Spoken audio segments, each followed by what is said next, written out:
I think in the first place there's genuine disappointment at the result. The feeling that we could have and should have possibly won that match, I think from everyone shares a bit of a disappointment. But the other side of that is just a huge sense of pride in the way that the guys performed. And yes, they came up short, and we came up short on the day. But it certainly wasn't through want of giving it absolutely everything.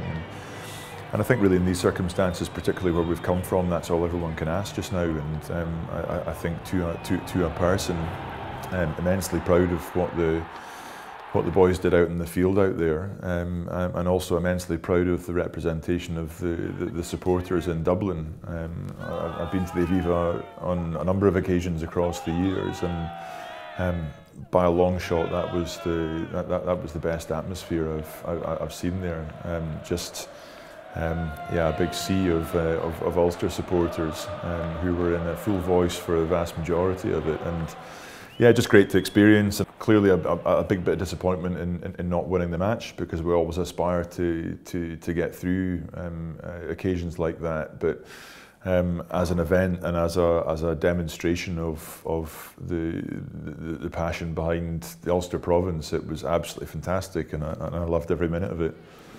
To Dan and all the staff that sit behind that, and the way that team was prepared, and the way that the players went out and executed that game plan, and put Leinster under stress for the vast majority of the match, and to play at that level of intensity with the ball in play for such a long time was a real testament to everyone in that performance group.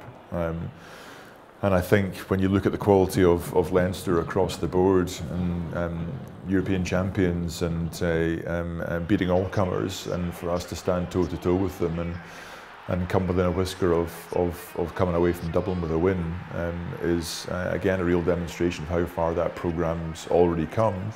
But also going by the number of young players that we had in there, and the growth that's still to come from that group.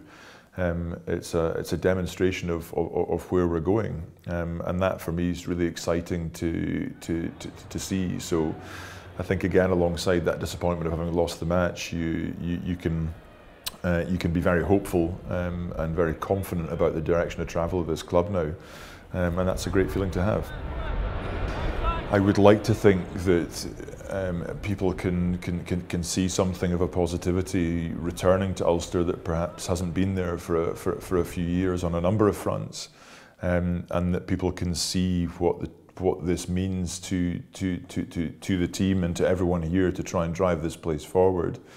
And that's something from Dan and my perspective we're right behind doing, and for people that have for one reason or another stayed away over the course of the past few years, or have fallen away from supporting the club, that they now feel that there is something that they can really get behind, and something that they can genuinely be proud of.